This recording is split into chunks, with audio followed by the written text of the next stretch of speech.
আমি অ্যাডভোকেট গোবিন্দ প্রামাণিক, মহাসচিব, বাংলাদেশ জাতীয় হিন্দু মহাজোট। গতকাল বিকালে শেখ হাসিনার পদত্যাগের পরে এদেশের হিন্দু সম্প্রদায় মনে করেছিল যে তাদের উপর বিশাল একটা হামলা, লুটপাট, অগ্নিসংযোগের ঘটনা ঘটবে।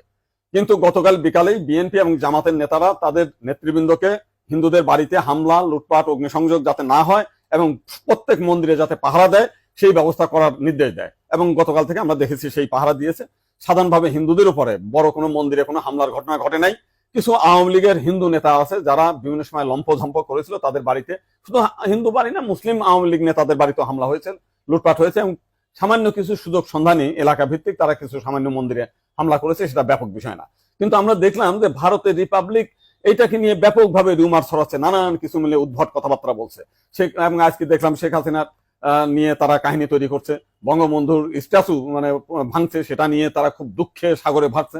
আমার এক সাংবাদিক ফোন দিয়েছিলাম, তাদের বলেছি যে আপনারা যদি শেখ হাসিনার জন্য যদি এত কান্না আপনাদের মধ্যে আসে, তো শেখ হাসিনা ভারতে গিয়েছে, আপনারা ভারতের প্রধানমন্ত্রী নরেন্দ্র মোদীকে সরিয়ে শেখ হাসিনাকে আপনারা প্রধানমন্ত্রী হিসেবে ঘোষণা করেন, সে ভারতও রক্ষা করতে পারবে, আপনার সেভেন সিস্টারও রক্ষা করতে পারবে। আপনারা তো প্রতিদিন বলতেছেন যে শেখ হাসিনা না থাকলে ভারতে সেভেন সিস্টার থাকবে না। তো এইবার আপনাদের একটা বিশাল সুযোগ আছে, আপনারা শেখ হাসিনাকে ভারতের প্রধানমন্ত্রী করেন।